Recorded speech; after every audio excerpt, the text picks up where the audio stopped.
자, сайн байцгаана уу? Энэ өдрийн мэндийг хүргье. Та бүхэнд өнөөдөр эзний хаан бас оршихуйг зориод ирсэн. Тэгэхээр баярлалаа гэж хэлмээр байна. Бурхан таныг өрөөх болтугай. Тэгээд бурханыхаа өмнө хэдэн настай ч хамаагүй тэ одоо настай хүмүүс хүртэл одоо манай Чарли маань одоо 80 хэдтэй байж байна. Тэгээд өнөөдөр бас 70 хэдтэй хүмүүс байж байна. Бүгд ингээд бурхныг өмнө хүндлэн зогсоод ингээд магтаж байгааг харахад үнэхээр сайхан байна. Тэгээд та бүхнийг бас харж байгаадаа таатай байна. Бурхан өрөөх болтугай. Амен. За өнөөдөр би та бүхэнд нэг сонирхолтой юм ярина. Христэд амьдралын одоо нэгэн дүрм болох хэрэв эзэн хүсвэл гэдэг дүрм. За хажууд хүндээ хэлэхгүй хэрэв эзэн хүсвэл гэдэг нэг юм дүрм байт юм байна. За дүрм гингүүд нэлээд том юм бодож магадгүй. Гэхдээ та бүхэн явандаа жоохон ойлгоно одоо. За Яаков номын 4-р бүлгийн 13-аас 17 дээр ийм үг байна. Өнөөдөр эсвэл маргааш бид тийм хотод очиж, явж, тэндээ нэг жил байж, худалдаа хийж, ашиг олно гэж яригч та нар одоо наашаа эрэхтэн гэж. Одоо наашаа анхаарлаа хандуулаа гэсэн үг. Амчин маргааш ямар байхыг та нар мэдэхгүй. Учир нь та нар хэсэг зур үзэгдээд дараа нь арилах уур манан шүү дээ. Та нар харин оронд нь эзэн хүсвэл би амьд байж үүнийг болон түүнийг хийнэ гэж яар. Харин үүнтэй адил та нар ихэмсэг зандаа сайрахдаг. Иймэрхүү альва сайрахлан ёрын муу юм аа. Тэнд зөвийг үйлдэхийг мэддэг хэрнээ эсвүүлдэхсэд энэ нүгэл болоо гэсэн үгийг хэлжээ. Яаковыг бол зарим хүмүүс ярьдаг тухайн үед энэ хүн бас номлогч хүн байж, пастор хүн байж, за тэгээд магадгүй нөгөө Есүсийн төрүүлсэн ихээс төрсэн одоо олон дүүнэрийнх нь нэг баха гэж ингэж ярьдаг. Яг гэвэл бас Библиэлд дурдсан байгаа. Сайн мэдээний номууд дээр Есүсийн ойрхон бас тэнд ингээд Есүсийн дүүнэр болох Юда, Яаков нар байсан маа гэж дурдсан байдаг. Тэгэхээр Яаков бол олонд бас танигдсан хүн байжээ. За энэ хүн яагаад ч юм нэг юм тухайн үед итгэгч нарын дунд юм баярхуу, бардам болчихсон байгааг шүмжилсэн баг.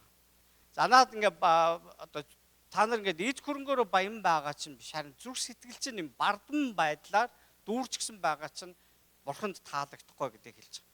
Тэгээ энэ байдлаасаа эргээрэй гэж маш хатуу хэлсэн байна. Тэгэхээр Библиэлд маш олон удаа энэ талаар хэлсэн байна. Зүрх сэтгэл чинь бардам байдлаар дүүрхээс болгоомжл гэж хэлсэн байна. За биднийг одоо бардам болгож болдог зүйлүүдийн талаар бид нэг сайхан ярьсан байна. Юу гэж хэллээ? Санаж байна уу? Одоо эрх мэдэл, эд баялаг, алдар нэр, одоо нөхцөл байдал, ямар нэгэн нөхцөл байдлаар бид нар гинт ингээд олонний дунд ингээд нэг юм байр суурьтай болоод ирэх үедээ бид нар чинь жоо бардам болох магадлал асар өндөр болж байгаа. За одоо тэгээд сая дээр нэг хэн билээ нэг African American залуу байгаа шүү дээ. Тэгээ нохоёд амьдэрдэг бүр ютубер тийм залуу. Уг нь салихгүй юм байна шүү дээ. Хэдэн саяг дагагчтай хүн билээ шүү дээ. 3 сая гэж юу гэж юу. Тэгсэн чинь Монголд нөгөөдгөө чи бүр ингээд амар нэг залуучууд хүлээж аваад сүр өдөржингөө нөгөө чинь нэг дураараа дургсан юм яваал тэгэл юу ч хамаагүй хэлж байгаа байхгүй дээрээсээ тий. Тэгээд ер нь бол яг тэр нэг талтаа жоо Америк зан харагдаж байгаа. Нөгөө талтаа алдар нэрийн юу гэдэг чинь айгүй аюултай зүйл байгаа даа. Тэгэхээр өнөөдөр бас Америкт ч юм уу одоо энэ бидний амьдарч байгаа энэ газарт үүссэн нөхцөл байдал бол тун жоохон таагүй байгаа гэдэг бид нар мэдчихэж байгаа тийм ээ. Маш олон хүмүүсийн одоо тэр хүмүүсийн энд оршин суух, амьдрах нөхцөл байдал нөлөөлсөн тийм зүйлүүд болж байгаа. Ялангуяа цагаач нарын хувьд бол тун ус экзэгтэй мөч ирж байгаа. За одоо хурд хэтрүүлэх алив нэг байдлаар нэг жижиг сажиг хууль дүрм зөрчгөөс авахуулаад тэндээс үүдэлтэйгээр иймэрхүү хүнд нөхцөлд бас оролцох магадлал асар өндөр болж ирж байна. Бид нар бас энэ тал дээр бодох хэрэгтэй болно. За ингээд хүмүүс ингээд зарим нь ууралж эхэлж байна. За Америкаар яад ингээд ингэж л байна. Зарим нэг нь болохоор одоо яана гэж төгсчл байна тийм ээ. Тэгэхээр энэ бүгдийн дунд Христэд итгэгч нар бид нар яг ямар хандлагатай байх ёстой юм бол. За нэгдүгээрт нь тийм ээ. За би өнөөдөр ярих гэж байгаа зүйлээ нэгдүгээрт нь биш. Зүгээр хандлагын тухай. Нэгдүгээрт нь энэ газар дэлхийн бүх өнцөг булан бол бидний эзнийх. Тэгээд тэр биднийг хаана байлгахыг бас аль цаг хугацаанд тэ аль насанд маань ямар дүр төрхтэйгээр амьдруулахыг хүсэж төлөвлөсөн тэрэнд бид нар захирагдах хандлагатай байх ёстой. Тэгэх юм бол бид нар амар амгалан амьдрна гэдэг байгаа шүү дээ. Ер нь бол тийм ээ. Тэгэхгүй үгүй би ингэж ясгүй би ингэж амьдрах ясгүй гэж хэлэх юм бол бид нар зовлонтой амьдрна гэсэн. Хоёрдугаарт нь бид нар ямар хандлагатай байх ёстой гэхээр эзэн ямар нэг учиртай энийг хийсэн баха. Тэгээ тийм учраас энэ сүнслэг зүйл байна уу? Тийм ээ? Би үүний эсрэг залбирах ёстой мó? Тэгээ би яг ямар хандлага ямар мэрэгэн ухаан надад өгөгдөх хэрэгтэй вэ? Эзнээс асуух гэдэг ийм хандлагатай байх ёстой. Тэгэхээр Библиэлд хэлсэн байгаа. Та нар цаг зуур ингээл улс төр чинь ингээл үүмэл янз бүр болвол гараа сунган эзэндээ залбираараа гэсэн. Ялангуяа ирчүүдийг газар газарт гараа өргөн надад залбирсан байгаасаа гэж хүсдэг гэж эзэн хэлсэн байгаа да тийм ээ. Тэгэхээр бид нар энийг тусгаж авсан дээр хаа гэж бодож байна. За одоо бид нар чинь бас ингээ энэ үед чинь за яах вэ гэж баахан бодож төлөвлөсөн юмнууд хүсдэг одоо нэг bucket list буюу одоо өхөөс өмнө биелүүлэх зүйлсүүд маань бас нэг өөрчлөлт гарчихгүй. Бидний одоо бас нэг тэтгэр цуухаараа яах вүлээ? Одоо нэг эрүүл мэндийн даатгал яах вүлээ? Хідэн хураасан төгөрөг бас яах вүлээ? Бөө ингээ санаа зовох асуудлууд гарч байгаа. За санаа зовох гэдэг бол яаж бодсон итгэлтэй холбоотой зүйл биш байгаа. Итгэлтэй хүнд санаа зовнол гэдэг бол том баг байдаг баг. Харин итгэлтэй хүн юунд санаа зовдөг гэхээр эзний хүслийн дагуу байгаа хэсэгтээ санаа зовдөг гэж яриад байгаа шүү дээ. Би эзний хүслийн дотор байна уугүй юу гэдэгтэл би санаа тавьж гин. Тэгээ санаа тавих гэдгийг л итгэгч хүн байх ёстой санаа зовнол байгаа. За маргаашаар битгий сайрахаараа гэсэн. За би маргааш тэгнэ гэл тэ. Чи намайг хараараа гэл баг хахад айгүйх тэгдэг байж тэ. Чи намайг хараараа би нэг өдөр ингээл чамаас том хүн болчоо чиний дээрээс нулимн гэж тоглодог гэсэн найзууд байгаа. Энэ Библи юу гэж хэлсэн гэхээр маргаашаар бүү сайрах. Маргааш юу болохыг чи үл мэднэ гэж сургаалт өгс номын 27-гийн 1 дээр хэлсэн байна. Амен. За тэгээд Яаков энэ одоо бичсэн загталтаа хэлэхдээ ирээдүгөө хэрэг төлөвлөж байгаа бол эзний хүсэлд найдаж байх хэрэгтэй гэдгийг онцолж хэлэхдээ өнөөдөр эсвэл маргааш би тийшээ явж ийшээ ийм хотод очиж тэндээ 1 жил байж худалдаа хийж ашиг олно гэж ярьж байгаа хүмүүсээ одоо наашаа анхаарлаа хандуулж байгаарай. Амчин маргааш яахыг та нар мэдэхгүй. Тийм учраас та нар ч одоо хэсгэн зур үзэгдээ дараа нь арилах уур ман шиг штэ. Тэгээ тийм харин тэхийгээ оронд эзэн хүсвэл бид нар амьд байж, эзэн хүсвэл бид амьд байж, үүнийгээ болон түүнийгээ хийнэ гэж яраараа гэсэн маа. Хүний амьдралыг уур ман мэд одоо төр зурх гэж хэлсэн маа. Бид өөрсдөө маргаашаа мэдэхгүй бас хянаж чадж байгаа ч юм байхгүй. Нэг ч байхгүй. Эзэн бүхнийг захирдаг гэдгийг бид нар санаж байгаа шүү дээ. Бидний бүхий л төлөвлөгөө зөвхөн түүний хүсэлтэд нийцүүлэл биелээ олно гэдгийг би таныг итгэсэй гэж хүсэж байгаа. Хэрвээ эзэн хүсвэл гэдэг бол ингээд даруусаж бас итгэн дагаж байгаагаа харуулж байгаа хэрэг болж байгаа. Тэгэхээр одоо ингээд амьдралын ч юм уу харилцаан дээр юм уу те ажил дээр юм уу ингээд том шийдвэрүүд гаргахынхаа өмнө эзэн хүсэж гин үү үгүй юу гэдэгт бид нар өөрсдөө өгнө гэдэг нь бид нар даруусна гэсэн утгатай авах гэдэг. За бид нар яг ихэвчлэн харилцааны асуудал дээр өөрсдөө шийдвэр гаргах гэдэг. Хизээж бурхныг сонсдоггүй. Тэгээд энэ дээр яадаг вэ гэхээр надаа хэрэггүй бол хэрэггүй шүү дээ. Энэ тэгээд хараатай гэдэг ингэдэг. Харин эзэн хүсвэл гэдгийг нөгөө тэгж бодохынхаа өмнө тавих юм бол бид нар яаж ч утсан эзэн хүсвэл надад миний дургуг хүргээд байгаа энэ майна өхнэ гэж ингэж бодохгүй шүү дээ. Тэ? Эзэн хүсвэл бид хоёр энэ байгаа байдлаасаа ч илүү урдынхаас ч илүү дээр сайхан харилцаатай болно гэж бодож эхэлнэ гэсэн үг. Тэгэхээр амьдралыг мань гэрэл гэгээтэй болгогч тэр эзэн Есүсийн хүсэл яг юу байна вэ гэдэгт бид нар өөрийгөө өгөхийн тулд бид нэг баримтлах нэг зүйл хэрэгтэй байгаа байхгүй. Өөртөө ингэж бүр зурших хэрэгтэй. За эзэн хүсвэл гэж. Энэ болохоор бурханд итгэж түүний хүслийг нэн тэргүүн тавьж байгаа юм зан чанар юм аа. За төлөвлөх гэдэг бол муу зүйл ерөөсөө биш ээ. ямар нэгэн зүйлийг төлөвлөх гэдэг бол муу зүйл ерөөсөө биш. Тэгээж Библиэлд хэлсэн. Хүн хэдий төлөвлөдөгч Бурхан юуг нь чиглүүлдэг гэсэн байна. Алхаа гიშгийг нь чиглүүлдэг. Яг монголоор айгу гоё хэлсэн байна л да. Түүнээс яг түүний хөлийг нь чиглүүлнэ гэсэн байгаа хэрэг. Тэгэхээр бид нар одоо өөрсдөө ямар нэг байдлаар юм төлөвлөгөөг боловсруулдаг ч гэсэн энэ эзнийхаар болдог гэсэн санаа байгаа байхгүй. Эзнийхаар болдог. Тэгэхээр бид нар ч айгүй хэм 100% төлөвлөө тэрнээс хэдэн биелнэ гэж юу бид нар 100% итгэж чадах бай. Тэгэхээр эзнийхээ зөвлөгөөг авахгүй бол хичнээн төгс санаа байсан ч цагаа олж чадахгүй. Энэ бас яг зөв цагтаа байж чадахгүй. Бас зөв үр дүнтэй байж чаддаггүй байгаа. За нэг одоо амьдралын маш олон талбарууд дээр бид нар яг энэ юуг оруулж ирэх хэрэгтэй болно. Бид нар хэсэгэн одоо хугацааны өмнө эзэн бидний амьдралын маань яг үнэхээр бүх хэсгийн эзэн байж чадж байгаа юу? Тэ? Эзэн бол чадна. Харин бид нар өөрсдөө түүнийг эзнэ гэж харж гэнэ үү гэдэг тэр хандлагын тухай ярьсан тийм ээ. Тэгэхээр эзэн хүсвэл гэдэг чинь бас таныг энэ хандлага руу чиглүүлнэ гэсэн үг байхгүй. Тэгэхээр би үнэхээр өөрийнхөө хийх гэдэг. Би өөрийнхөө дайраад байна. Би өөрийнхөө түлхүү бодож байна. Би өөрийгөө л бодоод байна. Энэ минийхаар байгаад байна. Хэрвээ эзэн миний амьдралд энийг тавьсан бол яах вэ? Тэгээ ингэж харах гэдэг маань энэ чинь яг христэж амьдрал байгаа байхгүй. Тэгэхээр бурхан ингэж гинт таны амьдралд бүр шал хэцүүхэн авчраа тавьсан бай гэж бодлоо. Тэ? Таны амьдралд ямар ч хамаагүй, танд ямар ч нэмэр болохгүй, бүр гар золох хүн авчраа тавьсан байж бол. Тэгээ тэр хүний төлөө ямар нэг юм та хийх хэрэгтэй болчихдээ. Яг тэгвэл та нэг юм мэднэ. Хинч тэр хүний төлөө юу ч хийхгүй гэдгийг нь мэдчихэж байгаа. Тэгээ та өөр ингэж хийж энэ хүн ерөөсөө надад ямар ч ашиггүй шүү дээ. Энэ хүн намайг ерөөсөө нэг ч удаа ингэж сайнаар харж байгаагүй бах. Ерөөсөө би тэрний талаар тэр миний талаар нэг олигтой боддгоо гэж би бодож байгаа ч гэсэн Бурхан таны амьдралд хэрвээ тавьсан болоод тэр хүний төлөө ямар нэг байдлаар нэг юм хийж өгөх хэрэгтэй.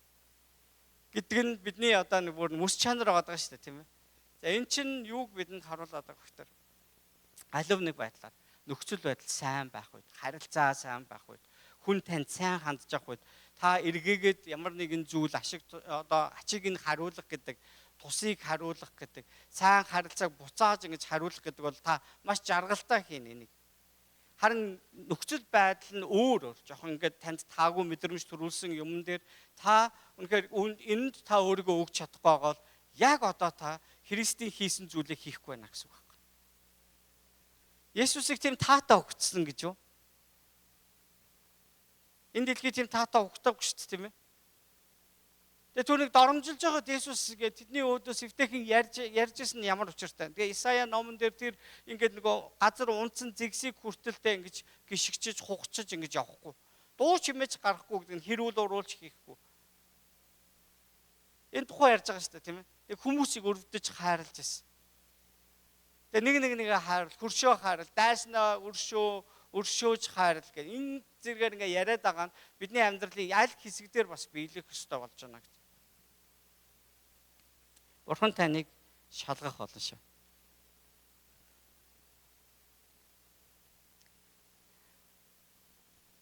Анх ингээд гэрлээд нэг удаагүй байж байгаад бид наашаа ирсэн учраас ер нь бидний аль нь одоо манай гэрийнхэнтэйч би эхнэрийнхаа гэрийнхэнтэйч би амьдарч үзээгүй. Тэгээ хэрвээ бид нар ингээд нэг жоохон ойрхон маягаар амьдраад эхлэх үед бидэнд асуудал гарах нь ойлгомжтой байхгүй. Ерөөс занг нь мэдхгүй хүмүүс. Гэхдээ яах ёстой вэ? Тэр хүмүүсийг бид нар хайрлах ёстой үстэй. Хайрлан, тэднийг төвчж өнгөрүүлнэ. Тэгээд бас би өөрөө тэдний дунд христчин байх гэдэг чинь бас маш их тийм одоо чаленж. Бас нэг бидэнд нэг юм бие дайчлах, хичээх бас өөрөөсөө бас хугалж эмтлэх, тэгээ сэмлэх хэрэг гарнаа л гэсэн үг байхгүй юу? Норуул норий тийм ээ. Шархтуул шархтыг гэдэг тийм ойлголт бидэнд ер нь бараг байхгүй. Тэгэхээр таны амьдралд ингээд нэг шинээр орж ирж байгаа хүнээс би таныг ерөөсөө бити айжаа гэж хүсэж байна. Зүгээр харин та бодох хэрэгтэй. Бурхан энэ хүнийг миний амьдралд ямар нэг зорилготой тавьсан. Мэдээж бидний хувьд зааг хязгаар байх нь байна. Гэхдээ бид нэр тэр хүний төлөө та бид өөрсдөө юу хийхийг урьдаар хийчихэд бид нар дараа нь тооцоо бодох хэрэгтэй болно гэсэн. Тэгэхгүй бид нар эхлээд энэ хүн надад сайн хандвал би сайн хандна л гэдэг. Тэр хүний нэг яожгүй надад таалагдахгүй байгаа байдлаар нь болоод би өөрийнхөө харилцаанаас хол хүрээнээс гаргаад хайна гэдэг бол Бурхны хүсэлд би захирагдахгүй байна гэсэн. Би зөвхөн нэг л талбар яриад байгаа үст тийм ээ. Энэ харилцааны тухай. Тэгэхээр таньдаг хүн, танд сайн ханддаг хүнд эргээгээд үйлчлэл гэдэг нь эн чинь яг ямар үйлчлэл вэ гэд айл дээр Библи хэлсэн байгаа шүү дээ. Тэгэхээр энийг бид нар дахиад эргээд бодох хэрэгтэй болно гэсэн байна. Тэгвэл өөр бусад олон талбар дээр энэ зүйл бас харагдах хэрэгтэй болно гэсэн. Эзэн үнийг хүсэж байна уу? Хүсэж байгаа бол би хийх үгүй юу? Хийхгүй бол та яах вэ? Хийвэл та яах вэ? Та тэрийг мэдгөө. Хариулт байгаа тийм ээ. Та эзний хүслийн дагуу хийхгүй бол яах вэ? Ямар ч хийхгүй бол яах вэ? Эзэн тантай тооцоо бодно шүү дээ. Ойлгож байна үү? Эзэн тантай тооцоо бодно. Харин та хийвэл та яах вэ? Эзэн таныг урамшуулн шагнана гэсэн байгаа шүү дээ, тийм ээ. Тэгэхээр ийм тохиолдол байгаад байгаа байхгүй юу? Тэгэхээр энийг айгаа бид нараас дотроо бодож явах хэрэгтэй болж байгаа. Магадгүй таны ирж байгаа энэ өдрүүд, он жилүүдэд тань тохиолдох зүйлсийн талаар зөвгөнөл явж ичж бол бид нар мэдгүй шүү дээ, тийм ээ. Тэгэхээр бид таныг амьдралдаа хэрэг эзэн хүсвэл бид амьд байж энэ зүйлүүдийг бид нар санаж авч хэрэгжүүлье гэсэн нэг 6 зүйлийг хэлье. Би Библийн ишлэл уншаад маш товчхон хэлэх учраас та бүхэн тэмдэглэж авна уу, тогтоож авна уу тэгээд өөрсдөө мэдэрэй. За ер нь та бүхэн номлоо эргээд сонсдог уу? Бүтээл сайнны номлоо. Олжгүй эргээд сонсож байгаараа заяа. Тэгээд бүгдийн сандаг гэж худлаа битээ яриарай, тий? Тэгэхээр бид нар эргээг сонсч өөл зүгээр байгаа шүү. За, нэгдүгээрт нь Бурхны дотор амьдрья. Түүгээр хөтлүүлье. Дандаа сонсдоггүй байгаа сте. Бурхны дотор амьдрья. Түүгээр хөтлүүлье. За, эзэн хүсвэл би одоо тийг ингэн гэдэг чинь өөрийгөө хөтлүүлж эхэлж байна гэсэн. Тэгвэл ингээм бол бидэнд Бурхны үг хэрэгтэй. Филиппон хотынд бичсэн Паулийн загтал дээр 4:11-ээс 13 дээр юу гэж хэлсэн гэхээр би үүнийг дуцсныхаа улмаас ярьж байгаа юм биш ээ. Учир нь би байгаадаа сэтгэл хангалуун байж сурсан юм.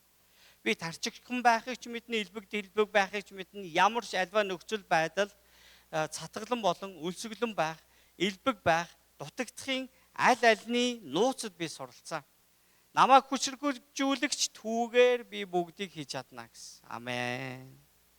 Филиппо номын 4-р бүлэг дээр байна.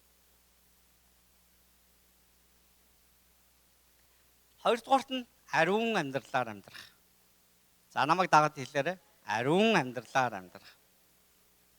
Ёр мууг үйлдэгчдээс болж, тэгээ ёрын мууг үйлдэгчдээс бол санаа бүү зав. Бурууг үйлдэгчдэд бүү атаарх. Учир нь тэд дутхгүй өвс шиг хорчин хатна, ургамал ногоо шиг хагдарна. Эзэнд итгэж, сайныг үйлд, газар нутагт сууж, үнэнч байдлыг хоолоо болго. Эзэнд баярлагтун. Тэр чамд зүрхний чинь хүслийг өгнө. Эзэнд замаа даатга. Түүнд итгэж найд. Тэгвэл тэр биелүүлж өгнө. Дуулал 37 дугаар бүлгийн 1-5 байна гэсэн. Амен. За тэгвэл одоо бид нар юу санаж авах хэрэгтэй гэнэ? 2 зүйл ярьсан. Нэгдүгээрт нь Бурхан дотор амьдарч түүгээр хөтлүүлье. Хоёрдугаарт нь ариун амьдралаар амьдрья гэж. За энд ингээд одоо буруу юм үйлдэж байгаа хүмүүс ингээд баяжаал ингээд энэ дэлхийн югаар бол амжилтанд хүрээл ингээд хамаа намаагүй байгаа байдлаараа ингээд хүний анхаарал татаж орлого болоод байна шүү дээ, тийм ээ. Тэдний ийм байгаа байдал бити хатаархаараа гэж байгаа. Энэ бол зөвхөн түр зурих учраас үүний араас бити тэг шимтэрэ гэсэн санаа хэлж байгаа. Тэгээ юу гэж хэлж яах вэ гэхээр харин эзэндээ итгэж сайныг үйлдэх гэж хэлсэн байна. Сайныг үйлдэх. Тэгээд газар нутагт сууж гэдэг нь одоо байгаа газартаа суурш одоо тий хийж байгаа ямандаа бас төвлөөр үнэнч байдлыг хоолоо болгох гэж байгаа байхгүй юу? Үнэнч байдлыг хоолоо болгох. Тэгээд эзэнд баярлаж амьдраараа тэр чам зүрхний чинь хүслийг өгөх болно гэсэн байна. Амен. Тэгээд англи үгэнд тийм integrity гэж нэг үг байдаг. Integrity гэж үг. За энэ үг болохоор одоо монголоор янз бүрээр орчуулагддаг. Итгэмжтэй байдал, үнэнч байдал тийм ээ. Чин одоо шударга байдлын тухай ярьж байгаа.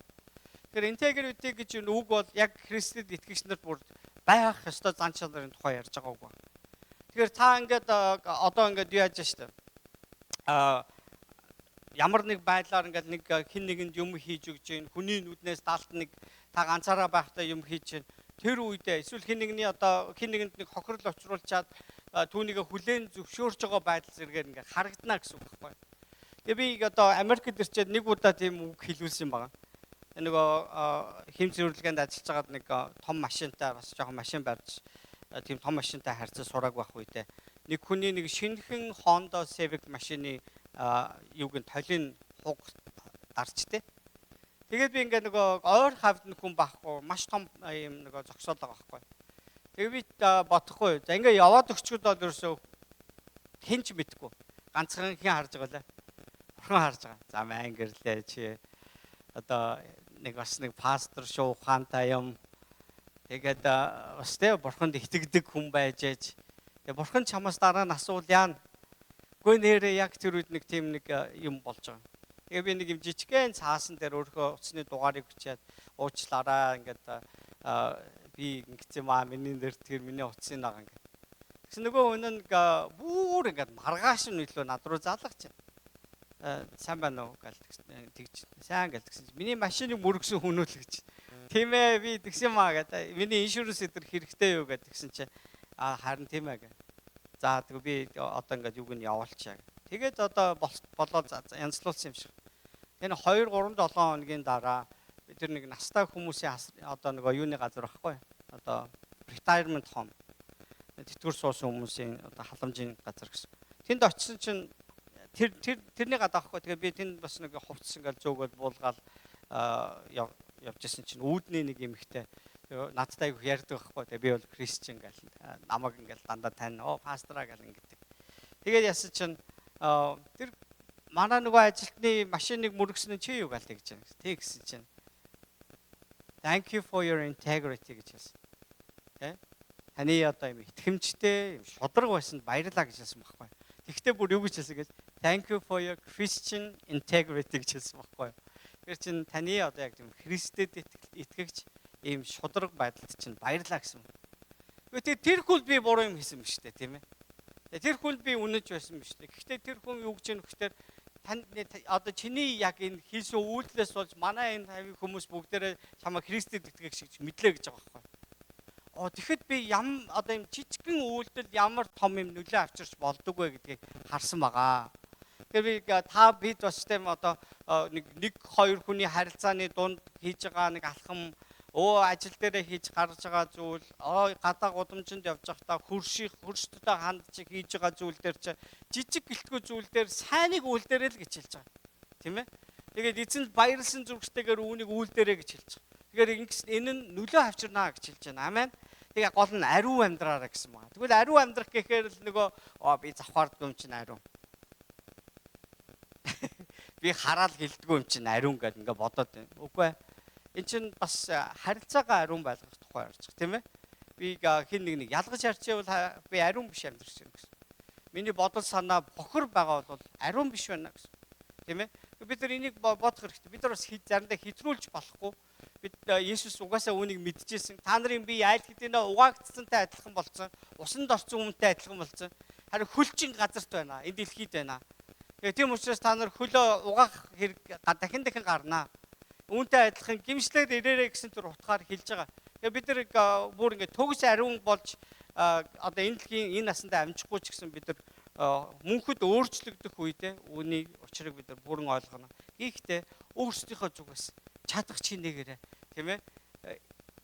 Эзэн маань үүнийг хүсэж байгаа гэдэг яг энэ л одоо юунд захирагдаад ариуныг үйлдэж амьдраараа гэж хүсэж байна. Амен. За 3 дугаарт нь зовлон бэрхшээл ирсэн ч тэсвэр төвчээр ба залбирлаар яал гэж зөвлөх байна. Амар амгаланг би та нарт үлдээн. Амар амгалангаа би та нарт өгнө. ертөнцийн өгдгөөс өөрийг би та нарт өгч байна. Өр зүрхээ бүү шаналга. Бүү түгшицгээ би яваа та нар руу ирнэ гэж хэлснийг мань та нар сонслоо. Хэрв та нар намайг хайрлсан бол эцэгтэй очиж байгаад минь баярлах байсан. Учир нь эцэг надаас илүү агва юм а гэж Есүс хэлсэн баг. Энэ дээр юу гэсэн гэхээр би та нарт амар амгалан үлдээж байна гэсэн. Амар амгалангаа би та нарт өгнө гэсэн. Энэ ертөнцөөс өгдгөөс өөрийг би та нарт өгнө. Тийм учраас өр зүрхээ битгий шаналгаж ингэ түгшээрэй гэж хэлсэн. Би явчаад та нар руу ирнэ гэж хэлсэнийг мань сонсоод би эцэгтэй очоод та нарт би зориулсан нөгөө байрыг та нарыг аваачиж мөнхөд байлгах газрыг би бэлдээд ирнэ гэдэгт мань та нар итгэсэн бол баяртайгаар байхсан гэж хэлж байгаа байхгүй. Тэгэхээр бид нар энийг байнга бодох хэрэгтэй. Мөнхийн найдвар маань Есүс байгаа. Есүс явсан гэдэг нь энэ төр зураг. Тэр тун утахгүй буцаад ирнэ. Буцаад ирэхдээ та бидний тэр мөнхөд амьдрах газрыг тэнд бэлтжээд ирнэ гэсэн үг байхгүй. Тэгээд одоо саяхан баптизм хүрсэн тунгаа ханаарын одоо өөр хин байна үү те. Тэд нар зориулсан өрөөнүүд нэмэгдэл байгаа хэрэг гэж чинь. Цаашид тэр дээр тэр мөнхийн улсад өрөөнүүд нэмэгдээд айгүй том болоод байгаа гэсэн чинь. Давхраа нэмээд байгаа гэсэн гэдэг хэрэг те. За яг бид нар бас ингэ зовлон бэрхшээлийг энэ газар л гээд байхдаа туулнаа. Туулна ш. Нэг мөсөн шийдэж болдог зам байгаасаа гэж бид нар айгүй их тийм олон зам хайдаг. Өгөө тийм байхгүй. Туулах ёстой юм бол туулнаа бид нар. Туулах л болно. Өөрөө ирэхгүй л ингэж одоо та бидний нуруу бүхтийн, хөл тахын явж чадхаа болно, хараа муудна тийм ээ. Тэгээ хоол шингэхээ болно тийм өдрийн одоо нэг тийм нойргүй байдлаа даахаа болно тийм. Нойр ч бас бага болно. Библи юуса дээр үеэс хэлээд байгаа шүү. Та нар тэгэн шүү. Тэ өсчин цайрна. Хоолоо чин цаашаага бүдгэрнэ. Турн эцэн одоо бүх юмыг л бид нар үзэн шүү. Одоо ингээл арчлаад байгаа арьс чинь яг үнэндээ бол таныг 80 наслахад ийм чигээрээ байх уу? Би бол тэгж итгэхгүй байна. Гэхдээ жоохон тэр хүртэл жоохон нэг таныг сэтгэлийг баясгах шүү дээ тийм ээ. Энийг арай л жоохон гэтэл цараад байгаа. Түүнээс тэр бүр цаанаасаа муудаж байгаа арьсан дээр чинь нэг юм толб молбон бол тэртээ рүү гараал ирнэ. Яач ч арчсан нэмэр байхгүй. Тэгээд энэ хүмүүс чинь тэгж аяйгүй их зулгаалгаж байгаа байхгүй тэр чинь. Тэгэхээр энэ хүчрэхгүй гэдэг бүр нэг давшгүй гэдэг юм чинь бол бид нар тулгарна. Бид нар энэ дэлхий дээр ингэж наслах гэж ирсэн. Бидний амьдрал бол хөгшрөх зорилттойгоор өгөгдсөн байна. Энэ яг энэ дэлхийн яг одоогийн амьдрал дээр мөнх амьдруулах гэж бурхан биднийг өгөөгүй энэ амьдралыг. Тэгэхээр энэ амьдрал маань төр зургийн гэдгийг би таныг ойлгоосон. Тэгээ ингэж байхдаа бид нэр өвчин, зовлон, тэгээ одоо юу юм, үхэл, хагцал, тэгээ одоо айц, хүүцтэй бид нар тулгарна. Харин биднэрт Есүс байхтал тэр бидний амар амгалан болно гэдгийг л хэлээд байна гэсэн. Тэвч учраас бараг тэр 200 жилийн өмнө зохиогдсон дуу гадаг штэ. Өглөө болгон надад Есүсийг өгөөч. Өдөр тэр нар халахад надад Есүсийг өгөөч. Оройн тэр сэрүү орж хариу бүрээ болоход надад Есүсийг өгөөч гэдэг хүртэл дуу зохиогдсон байгаа штэ. Тэгэхээр өөрөөр хэлбэл бурхан бидэнтэй хамт байх гэдэг бол үнэхээр бидний хувьд тайвшрал маань юм аа. Тийм учраас эзэн минь би айц хүйц давтаж байна. Би санаа зовж байна. Үүнийг зүгээр чөлөөдөө хуваалц гэдэг байгаа штэ Библи. Тэгээд өөрийгөө хэл. Тэгээ намайг амар амгалангаараа та дүүргэж өгөөрэй.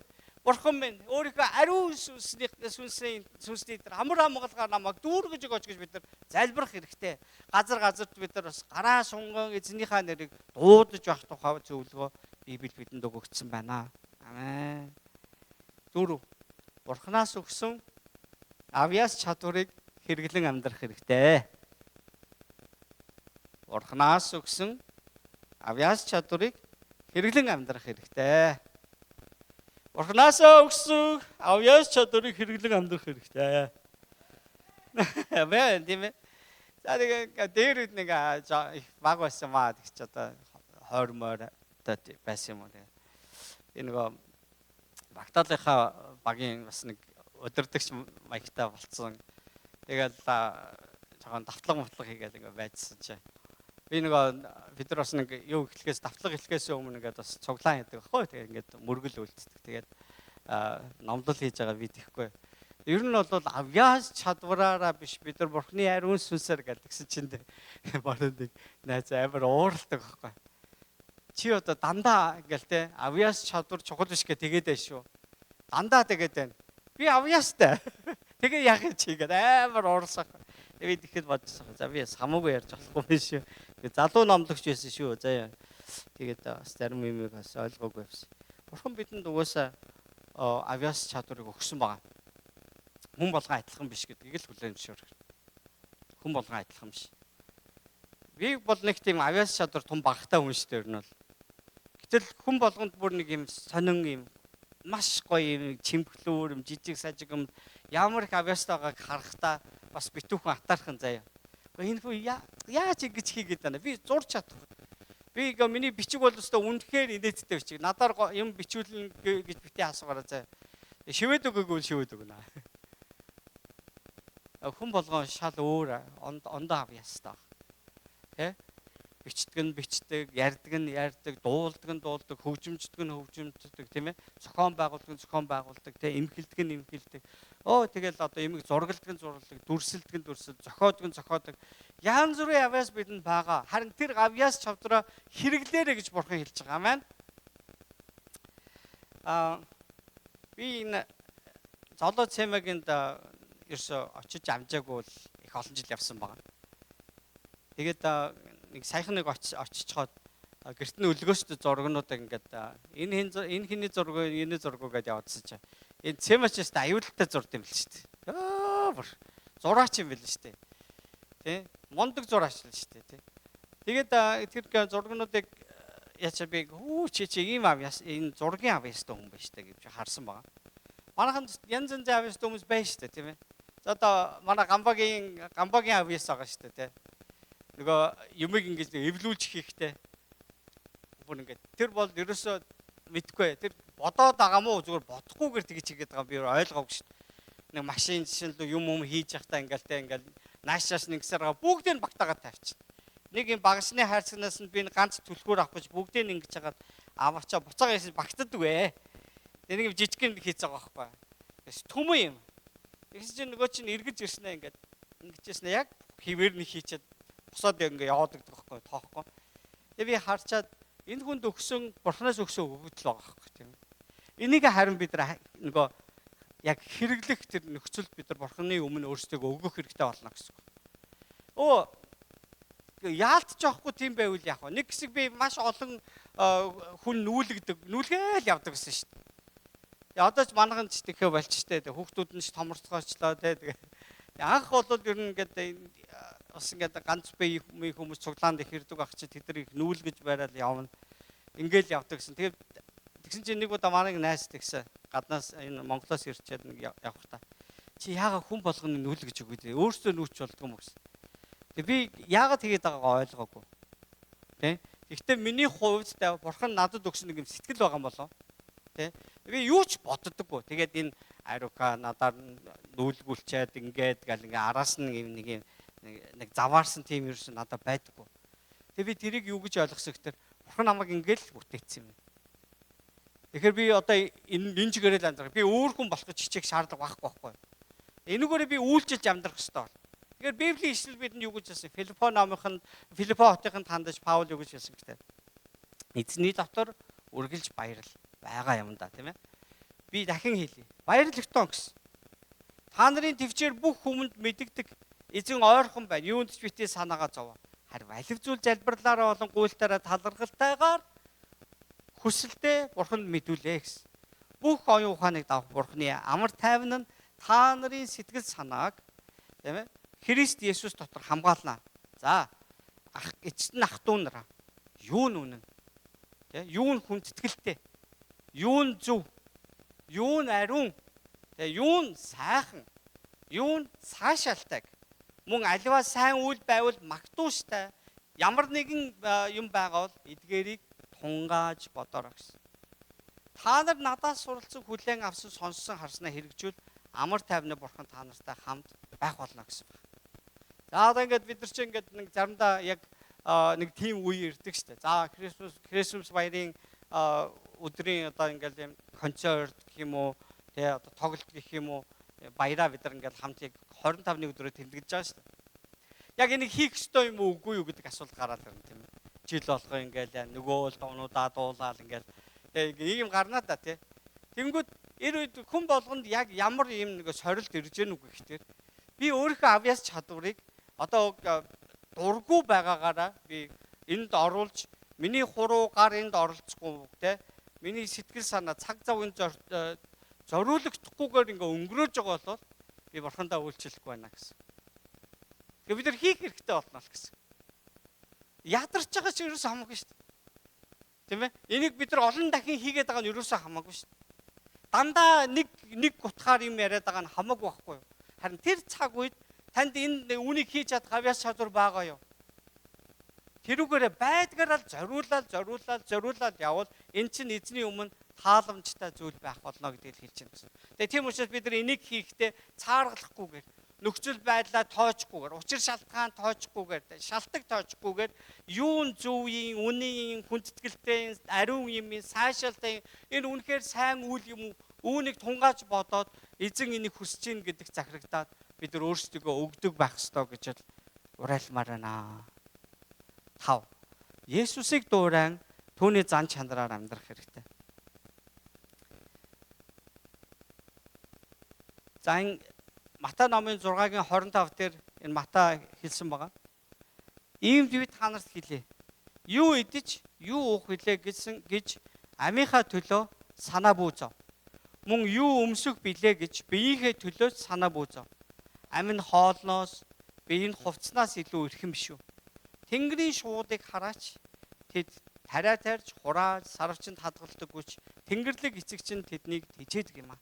Та нар тэднээс үлэмж илүү үнцэнтэй биш үү гэсэн баг. Энэ одоо ярих гэж байгаа зүйлтэй юугаараа холбоотой вэ?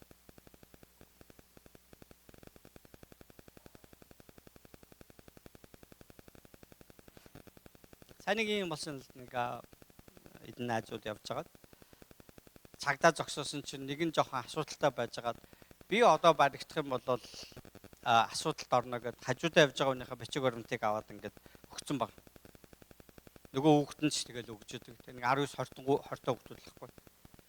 Тэгээ одоо нөгөө хүүхэд чинь ингээд яг нөгөө асуудлынхын дагуу яг тэр хүний одоо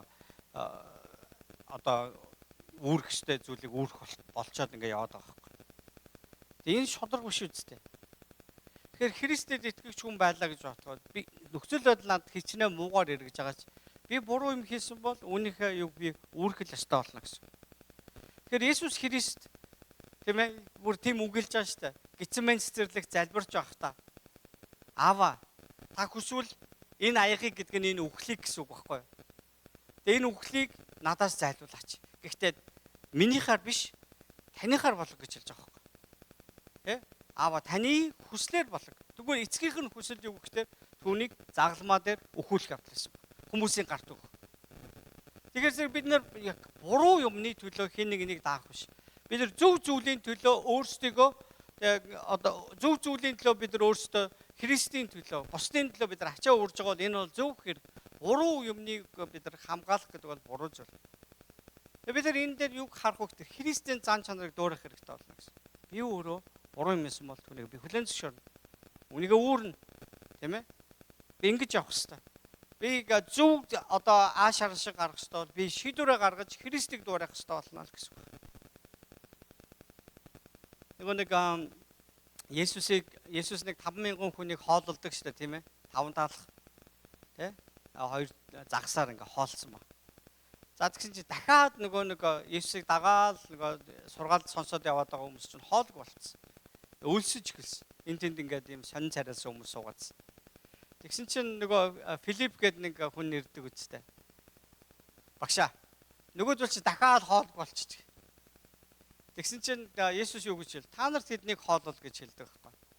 Тэгсэн чинь бид нарт ерөөсөө одоо ингээд 7 таалах нэг хэдэн жижиг загсал байж штэ гэсэн.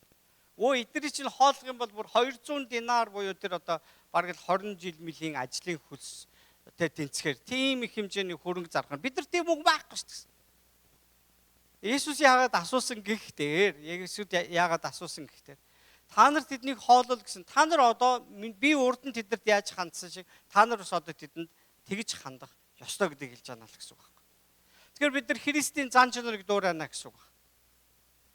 Яг Христ яаж хандах байсан шиг. Тэгвэл эзэн та үүнийг хүсэж гинөө гэдэгт бид нар захирагдаад Бид нар Христийг дуурайж амьдрах хэрэгтэй. Түүний зан чанараар амьдрах хэрэгтэй болгоно. Амен уу?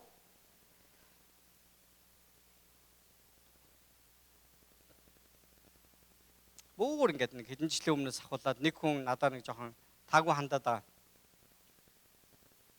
Ингээ өөртөө зөндөө туслаад янз бүр болоод ингээл агач гэсэн баярлаа гэхгүй. Тэгээ нэг тийм яг тийх хэвээр юм шиг. Тэгээд ингээд одоо яадаг чинь заримдаа ингээл надаас мөнгө төгөр ингээл гарцсан байгаа шүү дээ. Ингээл гараал тэр хүнд би туслаад явж байгаа чинь. Тэгээ зээлж аваад буцаагаал ингээд өгөхдөө ер нь бол баг өөрөө ингээ тийх асгүйчээс чив шиг нэг тиймэрхүү хандлага гаргаад тэр мөр нь бол нэлээд бас жоохон юу байгаа л дургуургээл идэв байхгүй юу. Тэгээ би нэг ингээд яагаад байгаа байхгүй. Би энэ үгийг хэлэх ёстой хүн би биш ээ. Эргээ ингээд бодох тэр за яах вэ? Би чамайг ямар байхт чинь ямар хандаад байгаа байлаа гэвэр эзэн надтай тэгж яриад ах шиг байгаа байхгүй юу. Ойлгож байна уу те? Би чи бүр энээс 7 дор итгэж чи. Би тэгтээ чамтай би яаж харьцдаг юм? Чи намайг дуурайгаал явчихдаггүй. Тэгээ би дуугаал байгаа. Тэр хүн хизээж ойлгохгүй байсан ч яах тийм ээ. Тэгэхээр биднэрт ийм тохиолдол гарч болно шүү дээ тийм ээ. Ийм зүйл тохирч болно шүү дээ. Энэ мангэр л одоо чадвартаа биш шүү.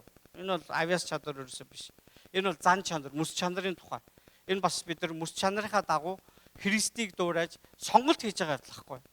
Энэ бол яалчахгүй биднээс өөрсдөө сонголт хийгээд зориулт гарах хэрэгтэй юм болчдөг. Тэгээ бүгдээрээ энийг бас сайн бодоод за би одоо зөгнөж байгаа шүү заа. Иш үзүүлж байна. Таны одоо ирж байгаа энэ өдрүүд он жилүүдэд ийм хүмүүс таны амьдрал гарч ирнэ. Тэгээд та тэдэнд одоо Христийн зан чанараар үйлчлэх хэрэгтэй болно.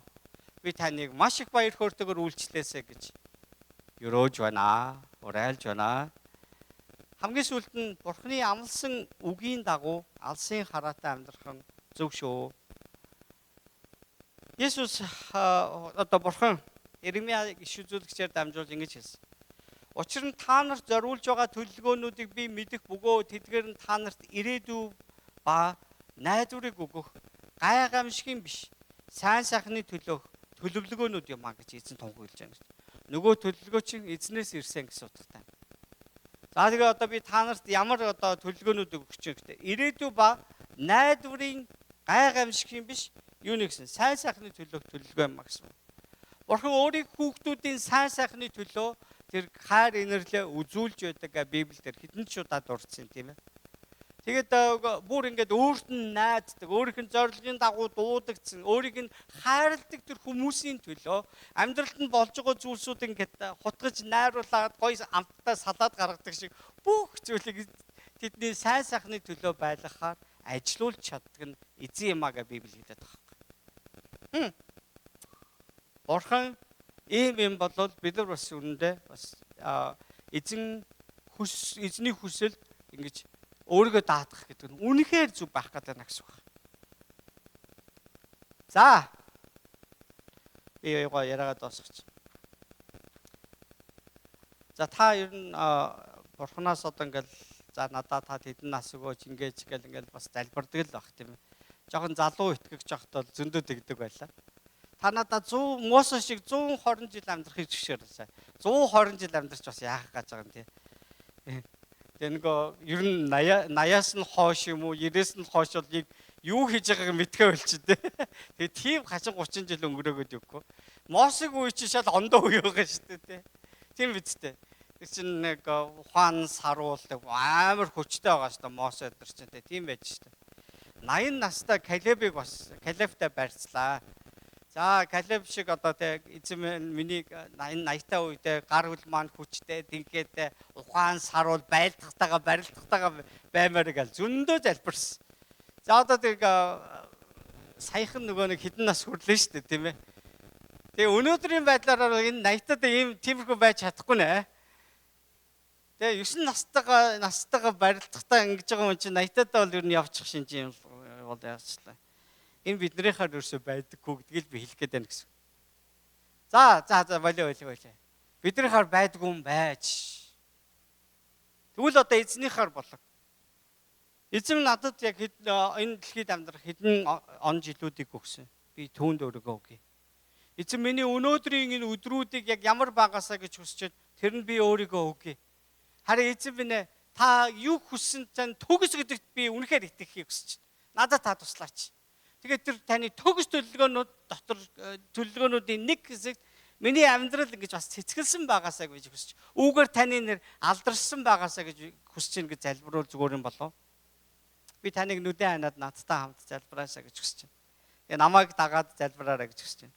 Тэнгэрлэг эцэг минь ээ. Би ирээдүгөө танд даатгаж байна. Өнөөдөр юу болох? Маргааш юунд хүрэхээ би мэдэхгүй. Харин та бүгдийг мэддэг. Бүгдийг удирддаг. Надад төлөвлөгөө байгаач. Таны хүслээс дээр юм гэж байхгүй. Надад зориг байгаач. Таны замсан замаас илүү гэж байхгүй. Хэрв та хүсвэл би амьд байж, ажиллаж, би бүтээе.